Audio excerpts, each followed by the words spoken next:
ಇನ್ಫೋಸ್ಟ್ರೀಮ್ YouTube ಚಾನಲ್ಗೆ ಎಲ್ಲರಿಗೂ ಸ್ವಾಗತ. ಈ ವಿಡಿಯೋದಲ್ಲಿ ನಾವು ಫ್ರೇಮಿಂಗ್ ಮತ್ತೆ ಫ್ರೇಮಿಂಗ್ ಮೆಥಡ್ಸ್ ಗಳ ಬಗ್ಗೆ ಡಿಸ್ಕಸ್ ಮಾಡ್ತಾ ಹೋಗೋಣ. ಸೊ ಫ್ರೇಮ್ ಅಂತ ಅಂದ್ರೇನು? Stream of bits received from the network layer. So network layer ಏನ್ ಮಾಡುತ್ತೆ, ಫ್ರೇಮ್ಸ್ ಗಳ ರೀತಿಯಲ್ಲಿ ಅದರಲ್ಲಿರುವಂತಹ ಇನ್ಫಾರ್ಮೇಶನ್ ಅನ್ನ ನೆಕ್ಸ್ಟ್ ಲೇಯರ್ ಗೆ ಟ್ರಾನ್ಸ್ಫರ್ ಮಾಡ್ತಾ ಹೋಗುತ್ತೆ. ಸೊ ಅದು ಯಾವ್ದ್ರದ್ದು ಇರುತ್ತೆ? ಬಿಟ್ಸ್. ಸೊ ಫಾರ್ ಎಕ್ಸಾಂಪಲ್ 8 ಬಿಟ್ಸಿನ ಒಂದು ಫ್ರೇಮ್ ಅಂತ. ಸೊ ಈ ರೀತಿ ಫ್ರೇಮ್ ಗಳ ಮುಖಾಂತರ ಇನ್ಫಾರ್ಮೇಶನ್ ಇಂದ ನೆಟ್ವರ್ಕ್ ಲೇಯರ್ ಅದರ ನೆಕ್ಸ್ಟ್ ಲೇಯರ್ ಗೆ ಟ್ರಾನ್ಸ್ಫರ್ ಮಾಡ್ತಾ ಹೋಗುತ್ತೆ. ಸೊ ಫ್ರೇಮಿಂಗ್ ಏನ್ ನೋಡ್ತೀವಿ, ಇದು ಒಂದು data link layer issues. So data link layer issues. So framing ಅಲ್ಲಿ ಟೋಟಲ್ 4 ಮೆಥಡ್ಸ್ ಗಳಿವೆ. 4 ಮೆಥಡ್ಸ್.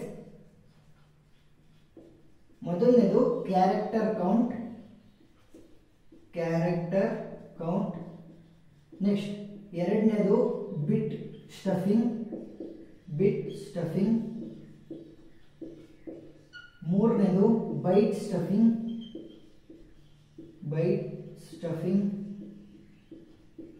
ನಾಲ್ಕನೇದು physical layer coding violations.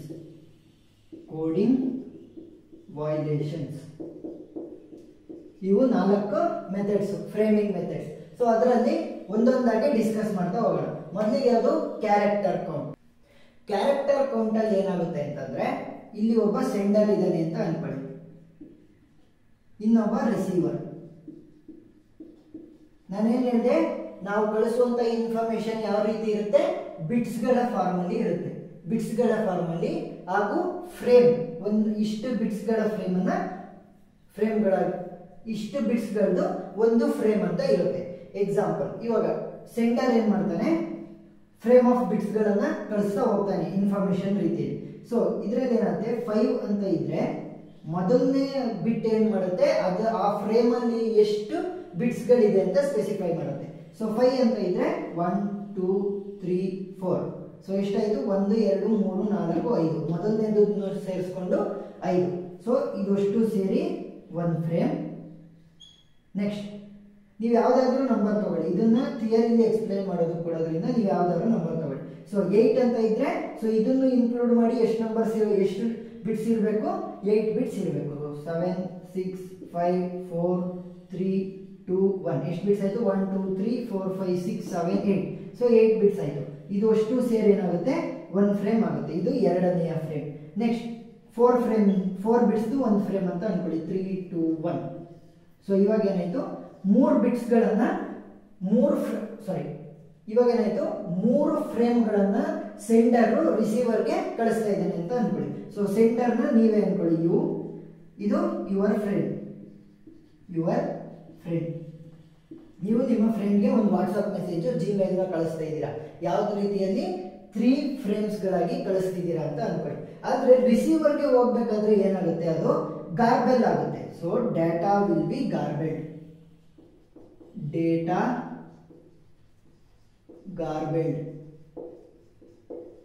So data garbled ಅಂತ ಅಂದ್ರೇನು?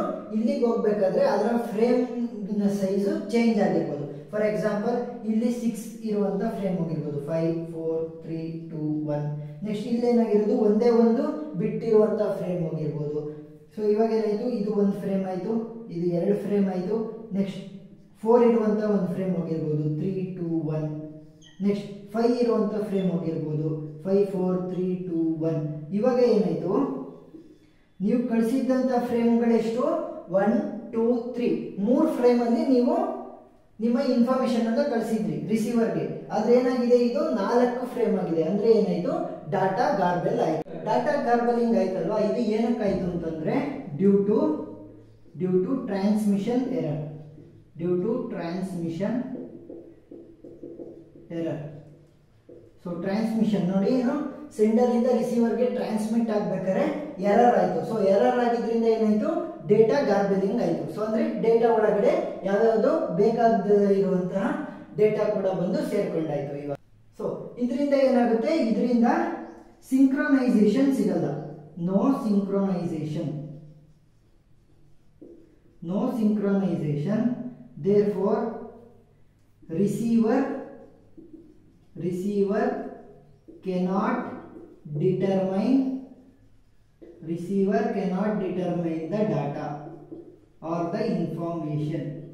ಸೊ ನೀವು ಗಾರ್ಬೇಲ್ ಆಗಿರುವಂತಹ ಡೇಟಾ ರಿಸೀವರ್ಗೆ ಸೆಂಡ್ ಆಗಿರೋದ್ರಿಂದ ಏನಾಗುತ್ತೆ, ಸಿಂಕ್ರನೈಸೇಷನ್ ಸಿಗಲ್ಲ ಸೆಂಡರ್ಗೂ ಮತ್ತೆ ರಿಸೀವರ್ ಕಳಿಸಿರುವಂತ ಇನ್ಫಾರ್ಮೇಶನ್ಗೂ.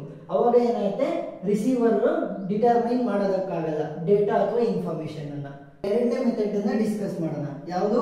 Byte stuffing. ಈ ಬೈಟ್ ಸ್ಟಫಿಂಗ್ ಅಲ್ಲಿ ಏನ್ ಮಾಡ್ತೀವಿ ಅಂತಂದ್ರೆ, ಸೆಂಡರ್ ಇಂದ ರಿಸೀವರ್ಗೆ ನಾವು ಕಳಿಸ್ಬೇಕಾದ್ರೆ ಇನ್ಫಾರ್ಮೇಶನ್ ಅನ್ನ ಸೆಂಡರ್ ಸೈಡ್ ಅಲ್ಲಿ ನಾವೇನ್ ಮಾಡ್ತೀವಿ, ಸ್ಪೆಷಲ್ ಕಂಟ್ರೋಲ್ ಕ್ಯಾರೆಕ್ಟರ್ಸ್ ನ ಸ್ಟಫ್ ಮಾಡ್ತಾ ಹೋಗ್ತೀವಿ. ಸ್ಪೆಷಲ್ ಕಂಟ್ರೋಲ್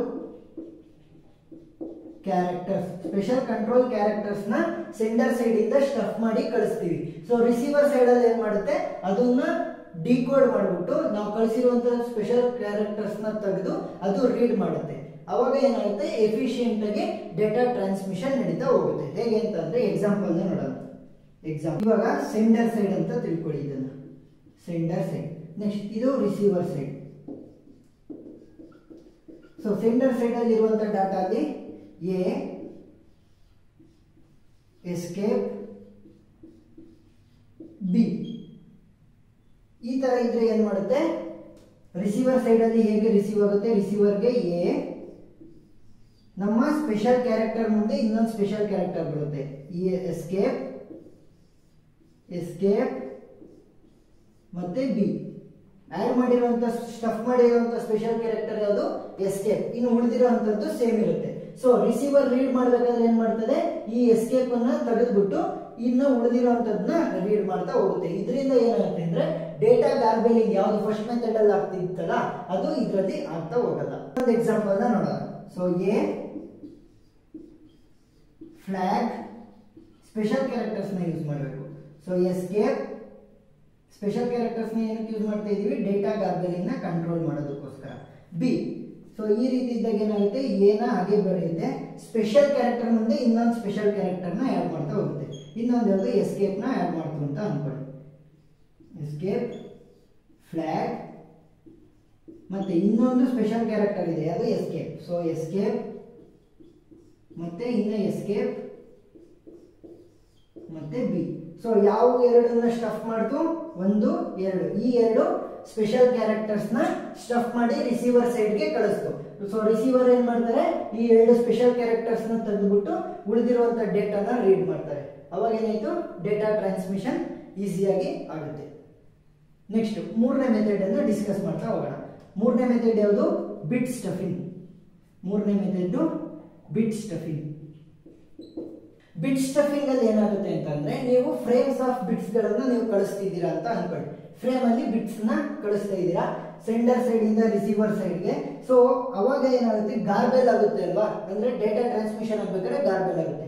ಸೊ ಅದನ್ನ ಅವಾಯ್ಡ್ ಮಾಡೋದಕ್ಕೆ ನಾವೇನ್ ಮಾಡ್ತೀವಿ ಅಂತಂದ್ರೆ, ಬಿಟ್ ಗಳನ್ನ, ಎಕ್ಸ್ಟ್ರಾ ಬಿಟ್ ಗಳನ್ನ ನಾವು ಆಡ್ ಮಾಡ್ತಾ ಹೋಗ್ತೀವಿ. ಎಕ್ಸಾಂಪಲ್, ಇನ್ಸರ್ಟ್ 0 ಅಂದ್ರೆ ಒಂದು 0 ನ ಆಡ್ ಮಾಡಬೇಕು. if 5 consecutive ones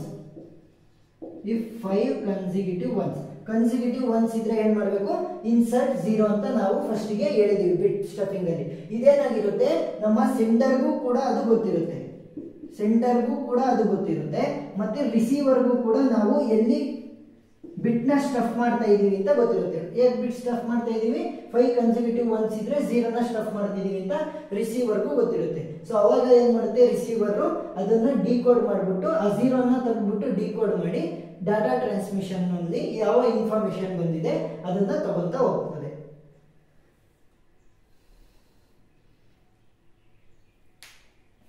ಈಗ ಸೆಂಡರ್ ಸೈಡ್ ಇಂದ ಬಿಟ್ಸಿನ ಫ್ರೇಮ್ ಗಳನ್ನ ಕಳಿಸಿದೀವಿ ಅನ್ಕೊಳ್ಳಿ. 0 0 1 1 1 1 1 0 1 1 1 1 1 1 0 1 0 1 ಇಷ್ಟನ್ನ ನಾವು ಕಳಿಸಿದೀವಿ ಅಂತ ಅನ್ಕೊಳ್ಳಿ. ಇದು ಅಷ್ಟು ಸೇರಿ ಒಂದು ಇನ್ಫಾರ್ಮೇಶನ್ ಅಂತ ಅನ್ಕೊಳ್ಳಿ. ಸೊ ರಿಸೀವರ್ ಸೈಡ್ ಗೆ ಹೇಗೆ ರಿಸೀವ್ ಆಗುತ್ತೆ, ಇದು 0 0 5 consecutive ones ಬಂದ್ರೆ 0 ನ ಸ್ಟಫ್ ಮಾಡಬೇಕು. ಸೊ 1 2 3 4 5 ಇದೆ ಇಲ್ಲಿ.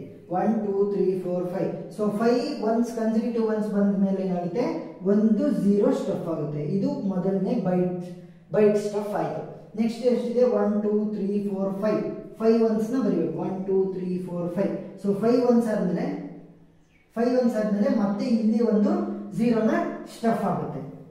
ಸೊ ಏನಕ್ಕೆ 5 ಕನ್ಸಿಕ್ಯೂಟಿವ್ ಜೀರೋಸ್ ಆದ್ಮೇಲೆ 1 0 ಸ್ಟಫ್, 5 ಕನ್ಸಿಕ್ಯೂಟಿವ್ ಒನ್ಸ್ ಆದ್ಮೇಲೆ 1 0 ಸ್ಟಫ್ ಆಗುತ್ತೆ ಅಂತ ಹೇಳಿದ್ವಿ. ನೆಕ್ಸ್ಟ್ ಇನ್ನು ಉಳಿದಿರುವಂತದ್ದೇನು, 1 1 0 1 1 0 1 0 1 ಇಷ್ಟೇ. ಇವಾಗ ಏನಾಯ್ತು, ಎರಡು ಝೀರೋಸ್ ಗಳನ್ನ ಅಂದ್ರೆ ಬಿಟ್ಸ್ ಗಳನ್ನ ನಾವು ಮಧ್ಯ ಸ್ಟಫ್ ಮಾಡಿದೀವಿ ರಿಸೀವರ್ ಸೈಡಿಗೆ ಹೋಗ್ಬೇಕಾದ್ರೆ. ಸೊ ರಿಸೀವರ್ ಸೈಡಿಗೆ ಹೋದ್ಮೇಲೆ ಏನಾಗುತ್ತೆ, ಡೇಟಾ ಟ್ರಾನ್ಸ್ಮಿಷನ್ ಈಸಿಯಾಗಿ ಆಗುತ್ತೆ, ಯಾವುದೇ ಗಾರ್ಬಲಿಂಗ್ ಆಗೋದಿಲ್ಲ ಡೇಟಾ ಟ್ರಾನ್ಸ್ಮಿಷನ್. ನೆಕ್ಸ್ಟ್ ನಾಲ್ಕನೇ ಮೆಥಡ್ ಯಾವುದು, ಫಿಸಿಕಲ್ ಲೇಯರ್ ಕೋಡಿಂಗ್ ಇಶ್ಯೂಸ್. ನಾಲ್ಕನೇದು ಫಿಸಿಕಲ್ ಲೇಯರ್ ಕೋಡಿಂಗ್ ಇಶ್ಯೂಸ್. ಇದನ್ನ ಡಿಸ್ಕಸ್ ಮಾಡೋಣ. Next physical layer data issues ಅಥವಾ ವೈಲೇಷನ್ಸ್ ಅಲ್ಲಿ ಏನಾಗುತ್ತೆ ಅಂದ್ರೆ, ಎಕ್ಸಾಂಪಲ್ ಏನ್ ನೋಡೋಣ ಅಂತಂದ್ರೆ, ಒಂದೊಂದು ಬಿಟ್ಸ್ ಗಳು ಇರ್ತವೆ. ಆ ಬಿಟ್ಸ್ ಗಳು ಏನ್ ಮಾಡ್ತವೆ ಅಂತಂದ್ರೆ, some bits encodes two physical bits. ಅಂದ್ರೆ ಅದು ಒಂದು ಸ್ಪೇಸ್ ನ ಮಾತ್ರ ತಗೋಬೇಕು. ಅದೇನ್ ಮಾಡುತ್ತೆ, 2 ಫಿಸಿಕಲ್ ಬಿಟ್ಸ್ ಇನ ಸ್ಪೇಸ್ ಅನ್ನು ತಗೊಂಡು ಎನ್ಕೋಡ್ ಮಾಡ್ತಾ ಹೋಗುತ್ತೆ. ಎಕ್ಸಾಂಪಲ್ 1 ಅನ್ನ ಕೊಟ್ರೆ ಹೈ ಲೋ ಎನ್ಕೋಡಿಂಗ್ ಅಂತ ಒಂದೊಂದ್ಸಲಿ ಮಾಡುತ್ತೆ. ಅದೇ ಏನಾದ್ರೂ 0 ನ ಕೊಟ್ರೆ ಲೋ ಹೈ ಎನ್ಕೋಡಿಂಗ್. ಸೊ ಏನಾಯ್ತು, ಒಂದೇ ಒಂದನ್ನ ಬಿಟ್ ಅನ್ನ ಯೂಸ್ ಮಾಡಿಕೊಂಡು ಎರಡು ಫಿಸಿಕಲ್ ಬಿಟ್ ಅಲ್ಲಿ ಸ್ಟೋರ್ ಮಾಡುವಂತದ್ದನ್ನ ಇಲ್ಲಿ ಸ್ಟೋರ್ ಮಾಡ್ತಾ ಇದೆ. ಅವಾಗ ಏನಾಗುತ್ತೆ, ಕೋಡಿಂಗ್ ವೈಲೇಷನ್ ಅಥವಾ ಇಶ್ಯೂಸ್ ಅರೈಸ್ ಆಗ್ತಾ ಹೋಗುತ್ತೆ. ಸೊ ಇವಾಗ ಫ್ರೇಮಿಂಗ್ ಇನ 4 ಮೆಥಡ್ಸ್ ಗಳನ್ನು ಕೂಡ ಡಿಸ್ಕಸ್ ಮಾಡಿದೀವಿ. ಏನಾದ್ರೂ ಡೌಟ್ ಇದ್ರೆ ಕಮೆಂಟ್ ಸೆಕ್ಷನ್ ಅಲ್ಲಿ ತಿಳಿಸಿ. Thank you.